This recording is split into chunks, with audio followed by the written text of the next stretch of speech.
क्या तुमने commerce stream अभी अभी सेलेक्ट करी है? क्या तुम क्लास 11th के स्टूडेंट हो?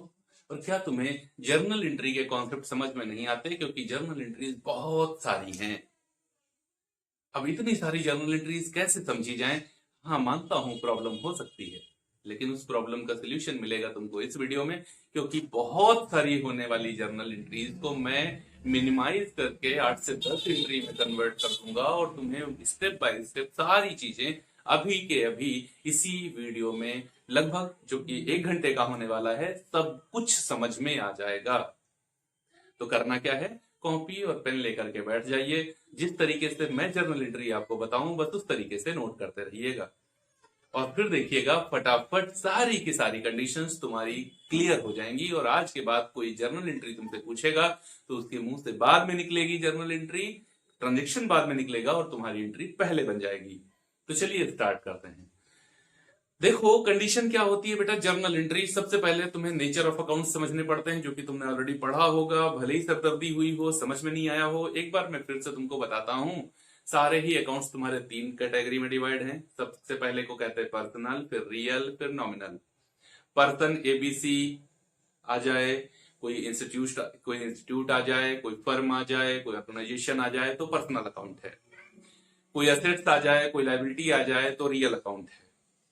कोई एक्सपेंस आ जाए, कोई लॉस आ जाए, कोई प्रॉफिट आ जाए तो वो नॉमिनल अकाउंट है। फिर जो पर्सनल अकाउंट है वो फिर से 3 में डिवाइडेड है क्या, जिनको कहते हैं natural personal account, artificial personal account और representative personal account. Representative personal account के 3 बड़े example, bank account, capital account, drawing account. Artificial personal account ABC limited, ABC school, ये आर्टिफिशियल हैं। और राम श्याम महेश गणेश दिनेश सुरेश, हम और आप, हम लोग रियल पर्सनल अकाउंट हैं। तो इस तरीके का ट्रांजैक्शन होता है। फिर एसेट्स, रियल अकाउंट में अगर हम बात करते हैं तो वहां पर एसेट्स से रिलेटेड सारे ही ट्रांजैक्शंस आते हैं। एसेट्स वो हैं जिनको बिजनेस अपनी प्रॉफिटेबिलिटी के लिए लगातार यूज करता है, एक बार परचेज करता है, लॉन्ग टर्म के लिए यूज करता है, वो सब आते हैं रियल एसेट्स में, रियल अकाउंट में। अब नॉमिनल, बहुत सारे बिजनेस में एक्सपेंस करने पड़ते हैं और बहुत सारे छोटे छोटे रेवेन्यूज मिलते हैं, इनको अलग अकाउंट में डाला गया जिनका नाम है क्या, nominal account. What is the ruling और what is the golden rule of accounting in personal account? Debit the receiver and credit the giver. In real, debit what comes in, credit what goes out. And nominal, debit all expenses and losses, credit all incomes and gains. पढ़ा होगा तुमने, पढ़ा होगा, ये पता भी होगा, लेकिन एंट्री नहीं हो पाती, इसलिए मैं तुमको अकाउंट नहीं पढ़ा रहा हूं, मैं सीधा एंट्री पे आ जा रहा हूं। देखो बिजनेस में देखो बेटा कौन कौन सी एंट्रीज तुमने अभी तक पढ़ी होंगी और जिन्होंने तुमको कंफ्यूज किया होगा। तो मैं यहाँ पर जर्नल एंट्रीज की बात करने जा रहा हूं। पहली एंट्री जब तुमने 11th में एडमिशन लिया और एंट्रीज करना शुरू किया जर्नल में, तो एंट्री का सिलसिला शुरू हुआ कहां से, जब तुमने कहा या क्वेश्चन ने कहा बिजनेस स्टार्टेड विथ। ओके, क्या बिजनेस स्टार्टेड विथ। जैसे ही बेटा बिजनेस स्टार्ट करने की बात आए, बिजनेस स्टार्ट करने की बात आए, तो तुम क्या देखना, वो कभी कभी बोलेगा क्वेश्चन में, क्या बोलता है, बिजनेस स्टार्टेड विद कैश, तो तुम्हें क्या लिखना है, cash account debit. Business started with cash and goods, तो cash account debit, stock account debit. Business started with cash, stock and machinery, machinery account debit. Okay, कुछ भी जितनी भी वैल्यूज से वो बिजनेस स्टार्ट करता जाए करता जाए करता जाए, उन सबको करने दो और फिर लिख देना तुम टू कैपिटल अकाउंट। इसका मतलब कि ये जो कैपिटल है ये क्या है, फिक्स्ड है। कैपिटल हमेशा क्रेडिट में रहेगी, कैपिटल हमेशा क्रेडिट में रहेगी। टू कैपिटल अकाउंट, ऊपर जितनी भी वैल्यूज से बिजनेस स्टार्ट करते जाओगे सब debit. Cash account debit, furniture account debit, bank account debit, stock account debit, building account debit, कुछ भी आ जाओ भाई सब कुछ डेबिट टू कैपिटल। क्यों, रूल क्या है सर, रूल तो बेटा वही है, debit all, debit what comes in, debit what comes in. ये सब क्या है, तुम्हारी एसेट्स है, बिजनेस में आ रही है, डेबिट कर दो टू कैपिटल। तो चाहे रूल पे देख लेना तुम तो एकदम सेटिस्फाई रहोगे, और चाहे ये वाली बात देख लेना, बिजनेस स्टार्ट किया तुमने किसके साथ, कैश के साथ, तो कैश अकाउंट डेबिट, स्टॉक के साथ स्टार्ट किया तो स्टॉक अकाउंट डेबिट, मशीनरी भी लगा दी तो machinery account debit to capital. Clear है? जो कुछ भी आए सब डेबिट टू कैपिटल, हो गई एंट्री। फिर क्या करते हो, नंबर 2 पे समझो ना, फिर क्या करते हो, तुम्हें मिलता है क्वेश्चन के अंदर गुड्स बॉट, गुड्स बॉट, क्या क्या कंडीशन मिलती है तुमको, एक कंडीशन मिलती है फॉर कैश, फिर क्या मिलता है बाय चेक, फिर क्या मिलती है कंडीशन फ्रॉम ए। ओके, ऐसी ही तो मिलती हैं, तीन ही ट्रांजेक्शन तो होते हैं, या तो goods bought for cash, cash में खरीद लिया तुमने, या फिर फ्रॉम ए, या फिर बाय चेक, तीन ही तरीके से तो परचेज करते हो। कुछ नहीं दे रहा है, गुड्स बॉट इन क्रेडिट बोल दिया, क्या बोल दिया, इन क्रेडिट, ऐसे ले लिया तुमने। तो बेटा याद रखना, जब भी ऐसी सिचुएशन आए, जब भी ऐसी सिचुएशन आए, है ना, वैसे इसको क्या करते हैं, थोड़ा यहां नीचे लिखते हैं, जब भी गुड्स बॉट की बात करे वो, जब भी गुड्स बॉट की बात करे तो तुम क्या लिखोगे एंट्री में, तुम पक्का लिख देना तुरंत purchase account debit. Goods bought दिखे क्या, गुड्स बॉट दिखे बेटा, मशीनरी बॉट नहीं, गुड्स बॉट दिखे, गुड्स बॉट दिखे, बता रहा हूं, गुड्स बॉट दिखे क्वेश्चन के अंदर, तुम क्या लिख देना, परचेज अकाउंट डेबिट। फिर वो बोल रहा है क्या, फॉर कैश, तो यहां लिख दो टू कैश अकाउंट। वो बोल रहा है बाय चेक, तो लिख दो टू बैंक अकाउंट। वो बोल रहा है फ्रॉम ए, तो लिख दो टू ए। वो बोल रहा है इन क्रेडिट, तो टू क्रेडिटर्स। बताओ क्या है कठिन एंट्री, क्या है कठिन एंट्री, बोलो। जो कुछ उसने बोला वही तो मैंने लिखा, मैंने वही तो लिखा जो कुछ उसने बोला। परचेज अकाउंट क्या है, फिक्स्ड है बेटा, परचेज अकाउंट क्या है, ये फिक्स्ड है, इसको चेंज मत करना, परचेज हमेशा फिक्स्ड रहता है। परचेज अकाउंट डेबिट, जैसे कैपिटल हमेशा क्रेडिट रहता है वैसे ही परचेज हमेशा डेबिट रहता है। कैश में लिखे तो टू कैश, बैंक चेक से खरीद लो तो टू बैंक, ए से खरीद लो तो टू ए, और किसी का नाम ना हो क्रेडिट में परचेज किया हो तो टू क्रेडिटर। एक एंट्री में तुम्हारी 4 एंट्री आ गई, एक एंट्री में कितनी एंट्री आ गई, 4। तुम ऐसे समझना ना, इससे ज्यादा ट्रांजेक्शन होता नहीं है, इससे ज्यादा ट्रांजेक्शन नहीं होते। चलो नंबर 3 की बात करते हैं, और यहां क्या किया हमने, goods return to A, goods return to A, ये देखो मैंने परचेज किया था, मुझे नहीं पसंद आया, मैंने वापस कर दिया। तो हमेशा याद रखना, यहां पर जिसको रिटर्न करते हो, जिसको रिटर्न करते हो उसका नाम, जिसको रिटर्न करते हो उसका नाम, कैसे क्या एंट्री करोगे, as, as a David, as नहीं यहां पर, ए डेविड, और टू में क्या आएगा, परचेज रिटर्न, और ये क्या है, ये फिक्स्ड है, कभी भी चेंज नहीं होगा, ये ऐसे ही रहेगा। बोलो क्लियर है? सर कैश और बैंक वाली वो होती नहीं बेटा, कैश और बैंक जो भी कैश की परचेज है वो कभी रिटर्न नहीं होती, रिटर्न जिससे खरीदा उसी को करोगे, बस यही कॉन्सेप्ट रहेगा। तो बोलो क्लियर है ना तुमको ये? 4 नंबर पे आ जाओ, गुड्स, गुड्स सोल्ड फॉर, अब गुड्स के लिए क्या बोलेगा, गुड्स के लिए क्या बोलेगा, गुड्स सोल्ड, नंबर 1 में बोलेगा फॉर कैश, फॉर कैश, या फिर बाय चेक, यहां पे नीचे लिखते हैं, वहां से तो नहीं लिखते हैं, है ना? इसको थोड़ा सा फिर से डाउन करते हैं, इसे यहां नीचे से ही लिखना शुरू करते हैं।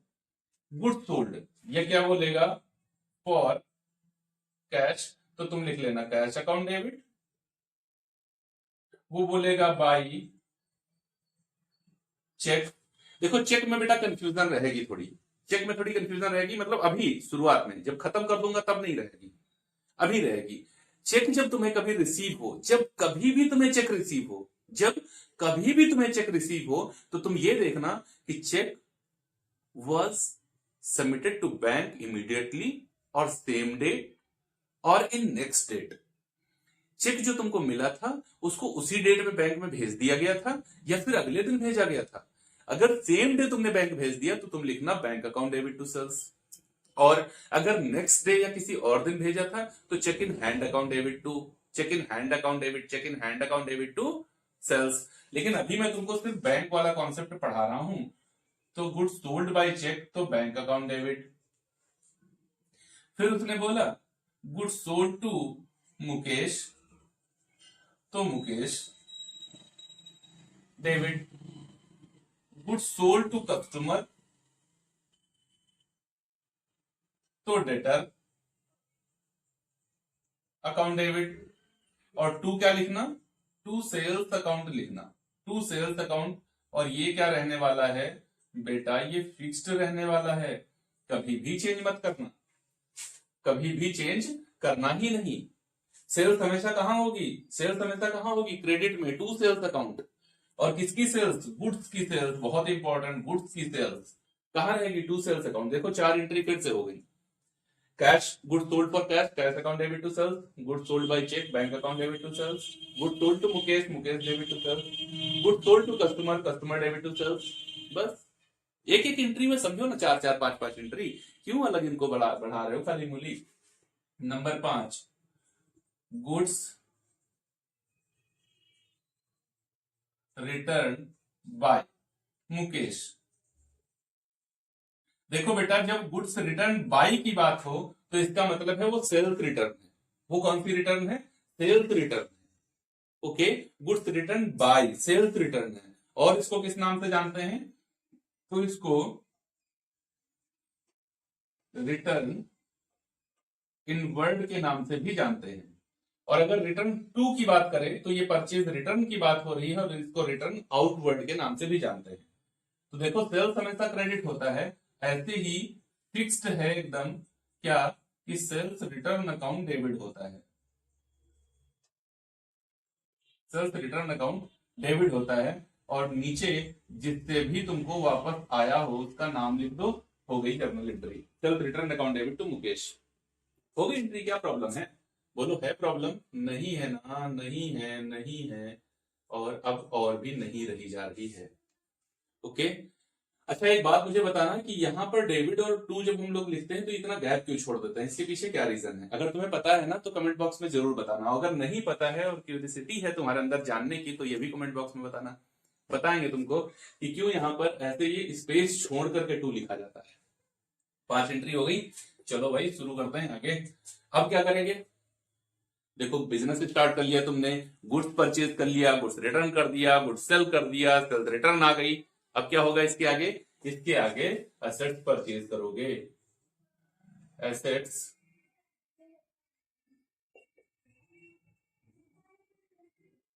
परचेज, एसेट्स परचेज, जो तुमने कोई एसेट्स परचेज कर ली।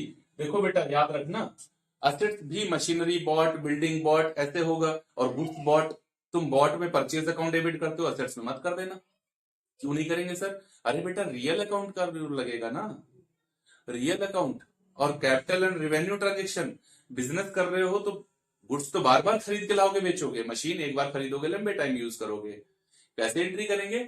तो एसेट्स परचेज जब कभी भी क्वेश्चन में दिख गया, एसेट्स परचेज जब कभी भी क्वेश्चन में दिख गया, क्या एंट्री परचेज, क्या एंट्री पास करोगे, name of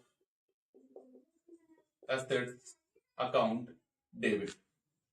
name of assets account debit का मतलब machine purchase, machine account debit, building purchase, building account debit, furniture purchase, furniture account debit, plant purchase, plant account debit, patents purchase, patents account debit, copyright purchase, copyright account debit, name of assets जो भी assets हो।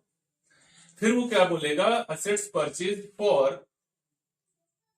Cash, तो तुम लिखना to cash account. वो बोलेगा bye check, तुम लिखना टू बैंक अकाउंट। फिर वो बोलेगा फ्रॉम दिनेश, तुम लिखना टू दिनेश। फिर वो बोलेगा इन क्रेडिट, तुम लिखना टू क्रेडिटर। क्या प्रॉब्लम है भाई, क्या प्रॉब्लम है? हो गई ना? फिर तो देखो, इतनी ही ट्रांजेक्शन तो पूछता है, इससे अलग कहां पूछता है? तुम खाली कंफ्यूज हो जाते हो। मशीन परचेज की एंट्री टीचर ने पूछा, तुम बोल रहे हो machine account debit to cash. फिर उसने कहा बिल्डिंग बॉट, तुम कह रहे हो purchase account debit to bank. अरे क्या बात है भाई, क्यों भूल रहे हो? सिंपल सी है ना। कैश में परचेज किया तो कैश अकाउंट, बैंक में परचेज, बैंक चेक से परचेज किया तो चेक बैंक आ गया, नेम में है तो नेम, कुछ नहीं है तो क्रेडिटर। बोलो क्लियर है ना? अब तो नहीं भूलोगे? नहीं सर अब नहीं भूलेंगे, क्योंकि अभी तक ऐसे पढ़ा नहीं था। 7 नंबर पे क्या करना है? Sale of assets. Sale of assets, देखो सेल ऑफ गुड्स नहीं, sale of assets. Sale of assets कैसे पूछ रहा है तुमसे? सेल ऑफ एसेट्स की कंडीशन में क्या पूछ रहा है? उसने तुमसे कहा कि फॉर कैश, तो क्या लिखोगे? Cash account debit by cheque bank account debit sale to Rakesh, तो Rakesh debit to name of assets. Name of assets का मतलब है वही, फिर से machinery plant patent copyright trademark, क्या बेचा तुमने, जो बेचा वो लिख देना नीचे। ऊपर कैश में बेचा तो कैश में, बैंक में बेचा तो बैंक में, राकेश को बेचा तो राकेश। रियल अकाउंट हो गया, real account finish. Debit what comes in, asset सारी डेबिट किया। Credit what goes out, cash bank गया क्रेडिट किया। क्रेडिट द गिवर, राकेश मुझे मशीन दे रहा था तो राकेश को क्रेडिट कर दिया। क्रेडिटर मुझे मशीन दे रहे थे, क्रेडिटर को क्रेडिट। मतलब रूल तुम लगा लेना, हर जगह सेटिस्फाई होंगे रूल, कोई प्रॉब्लम आएगी नहीं। चलो अब देखते हैं 8 नंबर पर क्या, एक्सपेंसेस पेड। एक्सपेंसेस पेड, यहां पर क्या है? ये बेटा फिक्स्ड है, कोई भी एसेट्स बिके तो ऐसे ही लिखना। और यहां पर ये जो नेम ऑफ एसेट्स था ये फिक्स्ड था, कोई भी एसेट्स बिके मतलब खरीद के लाओ तो ऐसे ही लिखना, ठीक। एक्सपेंसेस पेड, बेटा देखो ध्यान रखना, जब नॉमिनल अकाउंट का ट्रांजेक्शन होगा तो नेम को इग्नोर करोगे। ओके, नेम को क्या करोगे? इग्नोर करोगे। You will ignore the name in transaction related to nominal account. Nominal account से रिलेटेड ट्रांजेक्शंस में नेम को इग्नोर करोगे। जैसे wages paid to Dinesh, wages account debit to cash, not Dinesh debit to cash. एकदम क्लियर है? Name का use नहीं करोगे, क्यों? क्योंकि पेड होता है, पेड, पेड पेबल नहीं है, पेड है। तो क्या करना नेम का? अब देखो एक्सपेंसेस पेड, एक्सपेंसेस पेड क्या लिखोगे? एंट्री कैसे लिखोगे? तो देखो जब भी एक्सपेंसेस को करने के लिए जाओगे तो सबसे पहले क्या लिखोगे? जो कि फिक्स्ड है, एकदम फिक्स्ड है, कभी चेंज मत करना। Name of expense account debit. Suppose that wages paid तो wages account debit, commission paid तो commission account debit, salary paid salary account debit, rent paid rent account debit, कुछ भी तो बस ऐसे लिख देना। ओके, फिर क्या किया? फॉर कैश, और केवल लिखा हो वेजेस पेड तो भी फॉर कैश है, क्या लिखोगे? To cash account, to cash account, या फिर बाय चेक तो भी टू, तो क्या लिखोगे? To bank account. और लिखा है वेजेस पेड टू बी, तो भी लिखोगे बेटा टू कैश अकाउंट। नेम को इग्नोर करते हैं इधर, नेम को क्या करते हैं? इग्नोर करते हैं। सर अब याद हो गया है, नेम को इग्नोर करते हैं। वेजेस पेड टू बी तो भी wages account debit to cash account. Clear हो गया? एकदम क्लियर है। तो एक्सपेंसेस की कोई ट्रांजेक्शन आएगी तो तुम यही करोगे। अरे सर यही तो रूल पढ़ा था मैंने, डेबिट ऑल एक्सपेंसेस, तो डेबिट कर दिया मैंने wages account debit, salary account debit, rent account debit, commission account debit, interest account debit, discount allowed account debit, कुछ भी टू ऐसे। अब 9 नंबर, इनकम रिसीव्ड। रिसीव्ड है, फिर से नेम को इग्नोर करना। क्या कैसे मिलेगी इनकम, और इधर ये फिक्स हो गया, ठीक है। इनकम मिलेगी कैसे, commission received in cash, in cash, तो क्या लिखना तुम, cash account debit by cheque, तो क्या लिखना,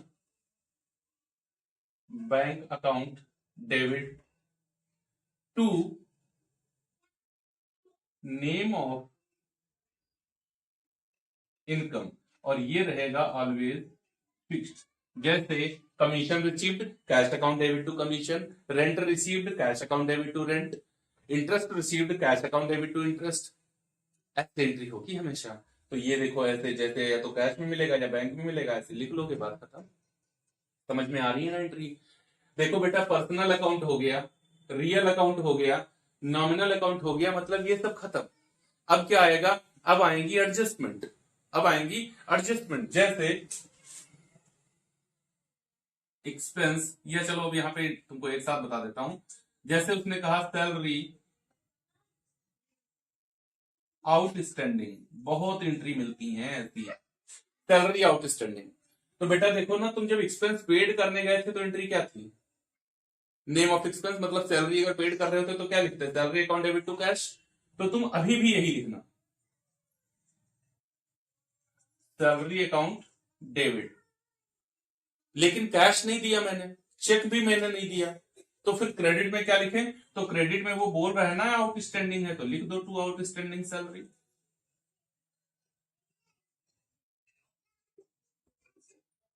बोलो समझ में आया। डेबिट में कुछ मत चेंज करना, नीचे चेंज कर देना। ऐसे ही वो बोल रहा है rent prepaid, rent prepaid, okay, rent prepaid बोला, तो रेंट इसका मतलब मैं पहले ही पे कर चुका हूं, पहले ही पे कर चुका हूं, तो क्या लिखना, रेंट प्रीपेड वो बोल रहे, तुम एंट्री यही पास कर देना, prepaid rent account debit, prepaid rent account debit to rent account. समझ में आ रहा है एकदम। चलो अब कुछ और एडजस्टमेंट बताता हूं तुमको। एक और नाम आता है 12 नंबर, पर्सनल यूज। क्या आता है, पर्सनल यूज में बहुत कुछ आता है ना, जिसको हम लोग ड्राइंग कह करके ट्रीट करते हैं। क्या करते हैं, ड्राइंग कह करके ट्रीट करते हैं। अब क्या होगा, वो बोलेगा तुमसे विड्रॉल फॉर पर्सनल यूज। अब विड्रॉल फॉर पर्सनल यूज बोला उसने, क्वेश्चन में बोला withdrawal for personal use, entry क्या पास करोगे, याद रखना इधर फिक्स्ड फॉर्मेट रहेगा किसका, ड्राइंग अकाउंट डेबिट। फिर उसने क्या किया, withdrawal cash for personal use, उसने बोला कैश उसने निकाल लिया है, तो तुम क्या लिख देना, टू कैश अकाउंट। ट्रांजेक्शन को सही से पढ़ो, एंट्री वहीं से निकल आएगी। ड्राइंग अकाउंट डेबिट है तुमको पता है, फिर उसने बोला था कैश उसने विड्रॉल कर लिया पर्सनल यूज में, तो लिख लो टू कैश अकाउंट। उसने बोला कि फ्रॉम बैंक उसने विड्रॉल किया, कहां से, उसने फ्रॉम बैंक से विड्रॉल कर लिया पर्सनल यूज के लिए, तो टू बैंक अकाउंट। उसने बोला कि गुड्स उसने विड्रॉल कर लिया है पर्सनल यूज, गुड्स विड्रॉल कर लिया पर्सनल यूज में, तो to purchase account.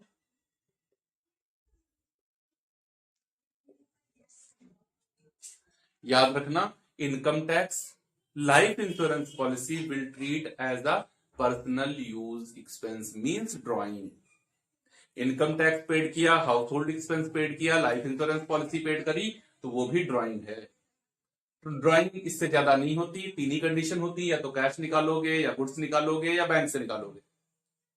Drawing account will be debit to cash account, to bank account, to purchase account. दो इनमें से जो कुछ कर रहा हो वैसे लिख दो बस।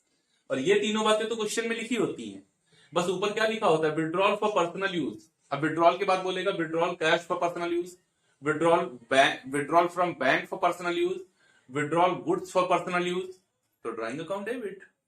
टू जैसा बोले वैसा कर देना, क्या प्रॉब्लम है प्रॉब्लम नहीं है।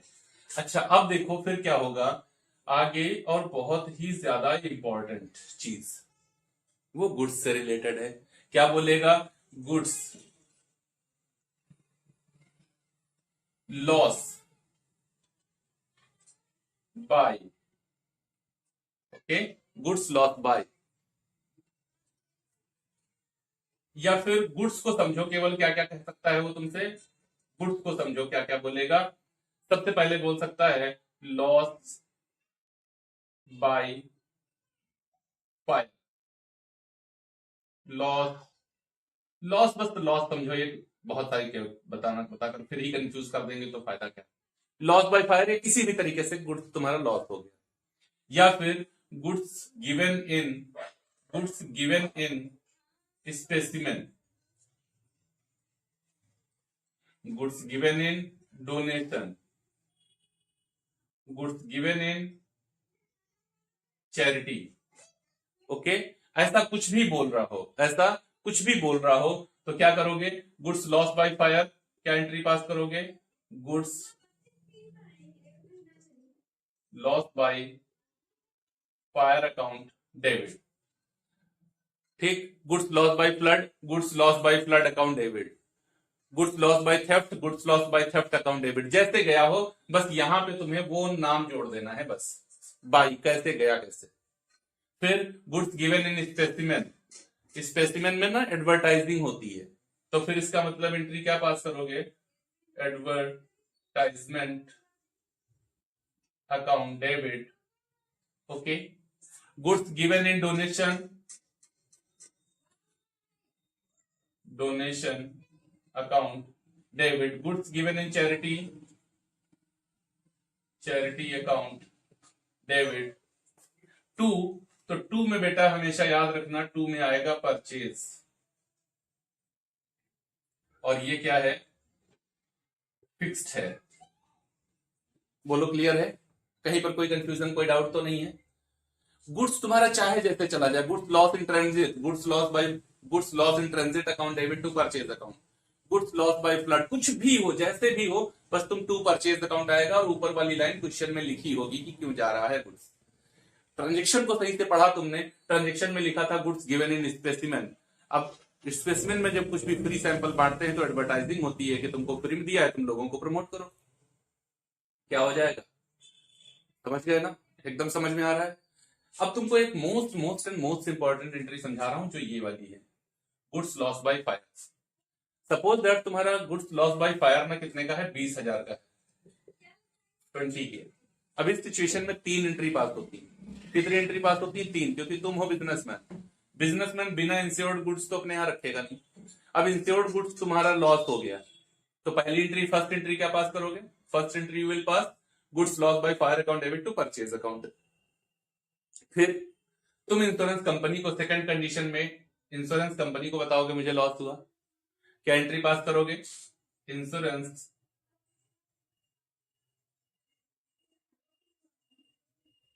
Company account debit to goods loss by fire account, यहां पर भी 20,000 और 20,000। फिर इंश्योरेंस कंपनी तुमको पेड करेगी तो देखोगे क्या पूरा पेमेंट कर दिया या फिर हाफ पेमेंट किया। मान लो तुमने कहा था 20,000 का नुकसान हुआ, कंपनी ने जब सर्वे कराया तो उसको पता चला 10,000 का ही नुकसान है, तो तुमको क्या होगा, cash account debit, cash account debit. और यहां पर क्या आएगा, to insurance company, to insurance company. अब यहां पर उसने तुमको दिया 10,000 तो 10,000 है, और यहां पर है 20,000 तो 20,000 है। अब 10,000 का गैप आ गया, तुमको पता है कि डेबिट और क्रेडिट दोनों इक्वल होते हैं, तो फिर वो डिफरेंस कहां ट्रांसफर करोगे, यहां पर क्या लिखोगे, पीएल अकाउंट डेबिट, पीएल मतलब profit and loss account debit. तो अगर गुड्स लॉस बाय फ्लड है, गुड्स लॉस बाय थेफ्ट है, गुड्स लॉस बाय फायर है, तो इस सिचुएशन में तुम चेक करोगे कि फिर इंश्योरेंस कंपनी में वो इंश्योर्ड था या नहीं, इंश्योर्ड था तो ये एंट्री पास करोगे। फिर कंपनी ने फुल पेमेंट कर दिया तो cash account debit to insurance company, half payment किया तो cash account debit, PL account debit to insurance company. इस तरीके से एंट्री पास करोगे। उम्मीद है तुम्हें ये सारी चीजें जितनी हमने अभी तक बताई वो तुम्हें सही सही तरीके से समझ में आ गई होंगी। और यही वो बेसिक कंडीशंस है तुम्हारी, जो इंपॉर्टेंट कंडीशंस हैं जो अभी तक तुमने क्वेश्चन में पढ़ी हैं। हाँ, अब मैं तुमको एक और ट्रांजेक्शन बता रहा हूं जो बैंक से रिलेटेड है। बाकी तो बैंक देखो जहां जहां इन्वॉल्व हुआ मैंने तुमको बता ही दिया। अब तुम देखना हमेशा कि जब चेक रिसीव्ड हो रही है, चेक इंपॉर्टेंट पॉइंट है ये, इंपॉर्टेंट है ये, क्या चेक रिसीव्ड, ओके। जब चेक तुमको रिसीव्ड हुई, कब चेक रिसीव्ड होती है? Goods sold by cheque, asset sold by cheque, ऐसे तब तुमको चेक रिसीव होती है। जब चेक रिसीव होगी तो तुम देखोगे कि cheque was send to bank in same day. Cheque first condition में क्या, if check was sent to bank same day। अगर वो सेम डे में बैंक में भेज दी गई थी और तुमने गुड्स सोल्ड किया है बाय चेक, तो क्या लिखोगे? Bank account debit to sales account. दूसरी condition, if cheque was sent to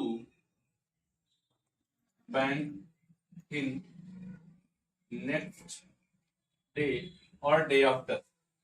अगले दिन या उसके बाद तुमने किसी भी दिन में चेक को बैंक में भेजा था, किसी भी दिन, बस उस दिन सेम डे तुमने बैंक में नहीं भेजा, तब क्या लिखोगे? Entry you will pass cheque in hand account debit to sales account. क्या लिखोगे? फिर बैंक नहीं लिखोगे, क्या लिखोगे? Cheque in hand account debit to sales account. क्योंकि बैंक में पैसा नहीं आया, चेक तुम्हारे पास आ गया, लेकिन बैंक में पैसा कब आएगा? जब चेक तुम्हारा बैंक में जाएगा। गए ही नहीं, तुम्हारे पास रखा, तो क्या लिखोगे? Cheque in hand account debit to bank account. फिर यहां पर नेक्स्ट कंडीशन क्या होगी?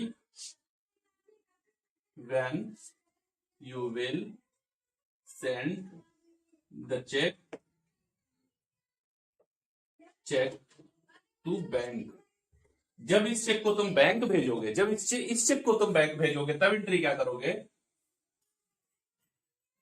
Bank account debit to cheque in hand account. अब देखो यहां चेक इन हैंड डेबिट हुआ था, यहां चेक इन हैंड क्रेडिट हुआ, चेक इन हैंड खत्म, bank account debit to sales रह गया, बस हो गई ट्रांजेक्शन खत्म। तो ये वो मैक्सिमम तुम्हारी एंट्रीज हैं जो तुम्हें आज तक कंफ्यूज कर रही होंगी शायद। और अगर तुमने जैसे हमने बताया है इस तरीके से इनको पढ़ना शुरू कर दिया, तो फिर अब कंफ्यूजन नहीं रह जाएगा। बहुत सारी एंट्री जिनमें बहुत सारे डाउट्स। हाँ, एक बात याद रखना, मैंने सिंपल एंट्रीज अभी बताई है तुमको, इसका कंपाउंड और कॉम्प्लेक्स लेवल मैंने नहीं बताया है, क्योंकि प्रॉब्लम ये है ना कि अगर जनरल एंट्री एक बार समझ में आ गई तो सिंपल समझ में आ जाएगी, तो कंपाउंड भी होगी और उसके बाद कॉम्प्लेक्स भी होगी। तो इसलिए ये जो फॉर्मेट है ये सिंपल एंट्री का है। सबसे पहले तुम्हें सिंपल एंट्री करना आना चाहिए। अगर वीडियो अच्छा लगा हो तो शेयर जरूर करना अपने दोस्तों के साथ में, और चैनल को सब्सक्राइब कर लो ताकि आने वाली वीडियोस का नोटिफिकेशन फटाफट तुमको मिलता रहे। मिलेंगे अगले वीडियो में कुछ और नई कंडीशंस के साथ।